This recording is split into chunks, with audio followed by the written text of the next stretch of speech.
Hi, I'm Bruce Hilliard, your friendly host of a podcast I launched late September of 2017. Here's why I did it and what I hope it brings to the listeners. I set up the Better Each Day podcast radio show as a platform or a stage for writers, creators, dreamers, visionaries, or just ordinary people that want to share something they're proud of. Kind of a show and tell like we did as kids in the classroom. You may remember some of the kids in the classroom were interested in what you got. Some wanted to learn, some liked and respected you, and some didn't. Some of the kids were encouraging. There were always the critics that ridiculed and in some cases humiliated the presenter and discouraged them from ever standing in front of an audience again. Well, this is a platform to encourage and inspire people to step out of their comfort zones just a little. All guests and everyone interested can gain access to links to each other, and the interaction can only be good for everyone. Sharing ideas is huge. When it all comes together, at least to me, it's a really cool thing. A gesture of harmony. In these interviews, I don't take too much time talking about myself, my own thoughts and music. It's about the guests, and here's why. The guests come from all walks, all music genres, all ages, some philosophers, some technicians. Some aren't even musicians, or at least they say they aren't. Some deal with personal tragedy, and then there are those that laugh. There are some nervous and some are poised. One thing is for sure, they all share in the same hope of making things better, and for that, I thank all of my guests. This show is unique in that the guests not only get a chance to tell the world about themselves and their craft, that's what the guests get. But the listeners, they get the backstories about the guests and whatever they're presenting, what it's all about, and the insights to help them understand the composition or whatever it may be. In doing so, the work, song, book, story, it can create more intimacy and emotion and touch the listener, bring them closer to reaching the writer's intention. There are no right or wrong answers here. We focus on ideas, thoughts, emotions, ideas. This is the endeavor. To me, there really isn't a better way, a more universal way to reach people than music and the backstories.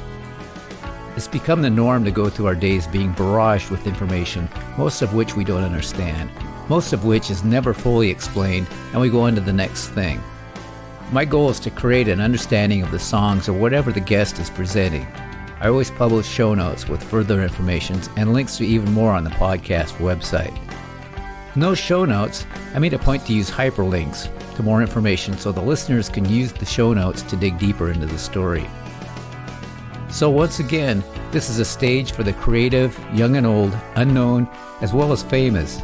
An opportunity to share with thousands of people what normally may have only been a short song that gets played in the privacy of a bedroom to an audience of a cat or a goldfish. By playing this stage, it becomes meaningful and reaches out to what I hope someday will be a community of songwriters and creators that can use this platform to gain and have more fun with it and maybe move up to the next level. It's free, as in no money, and easy to do. Most of the chats are done via telephone and Skype. They are pre-recorded and we always have a good time doing them. I was advised to talk a little bit about me. You'll notice in the interviews I don't spend a lot of time talking about myself. It's about the guests. But I'll take this opportunity to explain my backstory and how I came about putting this project together. Ever since I can remember, music has been my passion. I come from a musical family that lived in a musical town. We sat in musical chairs and we made musical sounds. That's the Dr. Seuss version, I know. My first memory of the guitar is of Jimmy Dodd from the Mickey Mouse Club. He's the writer of the TV show's theme song, M-I-C-K-E-Y, and hey there, hi there, ho there. I didn't really understand what he was doing, but it seemed like he attracted a lot of people to just listen to what he had to say. He wrote many songs for the show, all with warm messages, and somehow attracted my curious 3-year-old noggin. I was barely 3 years old. I remember he would captivate the Mouseketeers with his stories. Just Jimmy and a guitar, and it looked like a mouse. I had no idea what he was talking about, but it looked very friendly and he was cool with the people. Fast forward to the early 60s, Kingston Trio, Elvis, Bob Dylan, folk songs, and eventually people from my era, the Beatles and the pop music of the 60s that will forever be having a party in my brain. When I was a little boy, my parents said that someday the family would all go to Disneyland. I saw it on TV all the time. We had a Viewmaster. It had images of Tomorrowland. To me, everything was Disney and music. So I saved my money, penny at a time. Years went by, and when it became apparent that we most likely were never going to Disneyland, I took my life's earnings and bought a $90 electric guitar. Smart move. I was obsessed. I listened. I learned from a chord book and just anywhere I could copy and gain ability to play. And that's what I did. I come to find out that most guitar players did it that way too. My brothers bought me a Learn to Play Guitar with Adventures, 2 albums actually, where the Ventures played variations of their songs and taking out one of the guitars and you filled in the thing. So it would be a Secret Agent Man minus the lead guitar, and then you'd play the lead guitar. So you are learning not only how to play the parts, but how to arrange the song with bass, a couple guitars, and drums. What a great learning tool. Next, I wanted to learn how to ad-lib so I could play solos and play lead guitar. I learned scales from diagrams. One of them being the blues scale, which translated quickly to Eric Clapton, Jimmy Page, Jeff Beck, those guys. I was playing blues and rock music on top of my beginner folk repertoire at age 12. It sounded pretty awful, but I was a proud beginner. At that point, I didn't care. I was obsessed. I was reading Guitar Player magazine, practicing every day, and I become a music nerd with crazy ambition. I was also playing trumpet in the school program. There was a ton of learning to get from that too, but guitar was my main passion. By junior high, I was forming bands with my buddies and performing in some of the greatest basement, garage, and attic venues in hometown Aberdeen, Washington. We played loud and proud, chords shorting out, dead strings, PA systems that fed back as part of the mix. We played loud, so loud objects in the house would vibrate off shelves. The term punk hadn't really been invented yet, but that's what we were playing. And we were actually punks. After experimenting with punk and parody bands with names like Vomit Launch, the Holo Toilet Authority, Denny and the Chadwicks, and it goes on, high school graduation came around and it meant get a little more serious, Brucey. Right before I graduated from high school, I got together with a couple of guys I grew up with, a couple of new guys, and we formed a 6-piece rock band, final months of my senior year of high school. Man, talk about dreamers. We were hell-bent on doing as much original material as we could. And so we did, despite the fact that a lot of the taverns and venues we played frowned on playing original music. We did it anyway. They wanted cover songs, like the records you heard on AM radio, so their customers would dance and drink more beer. I remember hearing shouts from the crowd to play Freebird and Proud Mary. We didn't play those songs in particular. We did play a lot of covers. Looking back on it, we probably should have. Those were classics. We played about 70% covers, and the rest originals. We had so many ideas for new songs that practices got almost violent sometimes. It was competitive to see who would come up with the best stuff. As a result, when it came time to us to be ready to stand on our own with our own material, we were ready. We were our own band and the perfect opening act for a lot of other bands. So, we had some fun. Some of the notable performances included opening for Heart, the Ramones, Dr. Hook, Lee Michaels, and some other regionally known bands. Heart and the Ramones are now in the Rock and Roll Hall of Fame, but it's fun to look back at how green we all were. But man, the enthusiasm was incredible. This is our band Amber Rain in 1976, jamming out with me playing a 6-finger guitar solo.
At age 21, I decided to leave the band and be a responsible, conforming kind of guy and go to college and study music. I ended up with a degree in music from Washington State University. I continued to play solo through those years. It became harder and harder for bands to book gigs because most clubs were following the trend of the disco format. All vinyl and all of the new CDs. I did take a short-term job as an MC for a male strip show. I laugh only slightly when I say it was the best job I ever had. The money was good, better than music money, and I didn't have to strip. I was too shy. I left that up to a bunch of other guys. Women loved them. Most of them were gay, and that made the show even more of a hoot. After the years of around 1980, 81, after more band and strip shows, I went back to WSU to study journalism. Washington State was becoming my home. Not by choice, but it needed to happen. While I was there, once again I was playing solo. I started a business doing singing telegrams as a gorilla, Miss Piggy, and some freaky-looking cape superhero dude in tights named Captain Delirious. That, again, was one of the best jobs I ever had. Through all this time, I always wrote songs. I made rough draft recordings of them, and that turned out to be a good thing. Otherwise, I would have forgotten them. After graduating with my communications degree, I worked for 3 major corporations, General Electric, Sears, and NEC America, all of which laid me off. I was well into my 40s and wondering what went wrong. I thought if I'd worked diligently for these companies, someday I could retire with my gold watch and move on to the happy village where all successful people go to live out the rest of their blissful lives. Wrong. It just didn't turn out that way at all. Maybe the hippies of the 60s with the anti-establishment, stick-it-to-the-big guy philosophy were right. I don't really consider my time conforming to the punch-in, punch-out type jobs a failure, but I will say this, experience is the very best teacher. I tried my hand in real estate, painting, and I continued writing songs that at that point I thought no one would ever hear, or would they? As I got into my 60s, I became more and more inspired by my failures. I still had a strong desire to play music, but I didn't want to go back and play the clubs, weddings, and parties. The recording studio was going to be my new friend. I had all this knowledge and desire to share with young people with the same passion, the same hit or miss strategy, but yet passion that I did when I went off to college when I was 21. A few more years went by. I had a radio show in Ocean Shores, Washington for just a short period of time, and during that time I got the idea of doing a talk show that features songwriters and musicians that share their backstories. The problem was, I had to convince a radio station to somehow allow me to do it. This was going to be a challenge with a degree of difficulty that would prevent me from ever doing it at all. And if I didn't come up with a workaround or a way to bypass the radio stations, it never would have happened.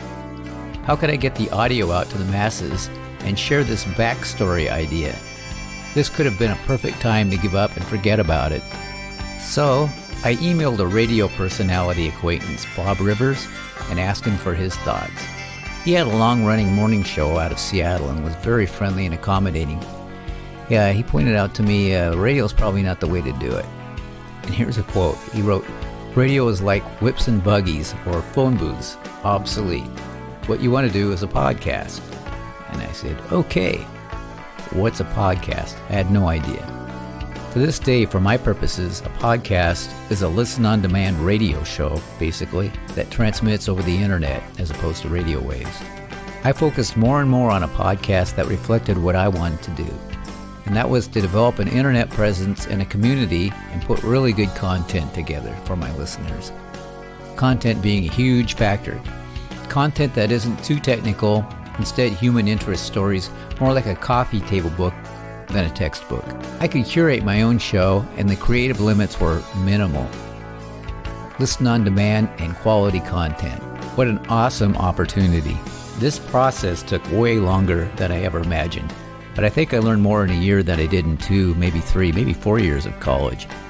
But the Mickey Mouse TV show, to college degrees, garage bands, strip shows, singing telegrams, painting, and real estate, and all the valuable relationships on the way, all culminated. I have felt then, and I still feel, that there's something valuable to gain from my guests, the listeners, and myself by putting the Better Each Day podcast radio show together and producing the very best content I can and doing it for a very long time. I encourage anyone to do a podcast. The first episode was published on September 29th, 2017. That was my 62nd birthday. I am so gracious to have had this opportunity to talk at you, and thank you so much for listening. Make it better each day.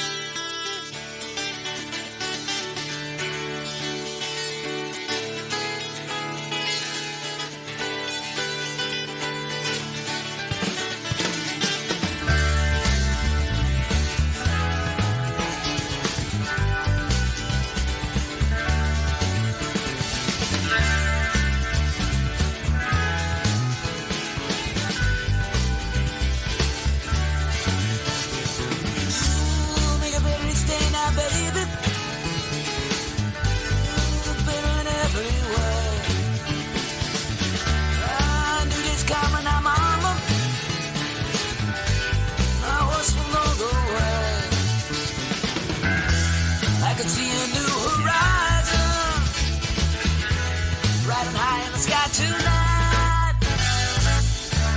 Make a better stay now, baby.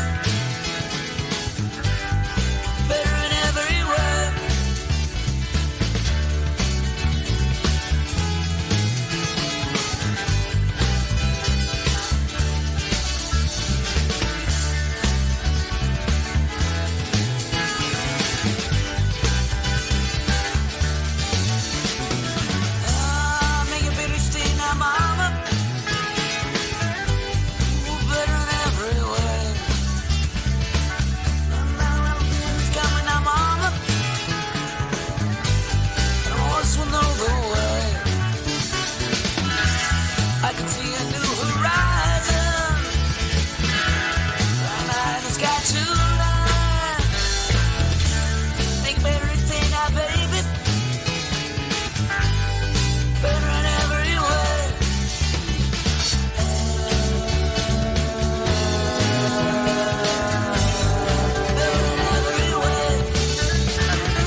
No communication. People get together, they're still all alone. Everybody's staring at their phones. I need your number, I'll give you a call and say, hey, what's going on? I've got a feeling, I don't know, doesn't anybody fall in love no more? No, no, no, doesn't anybody fall in love no more? Oh no, doesn't anybody fall in love no more?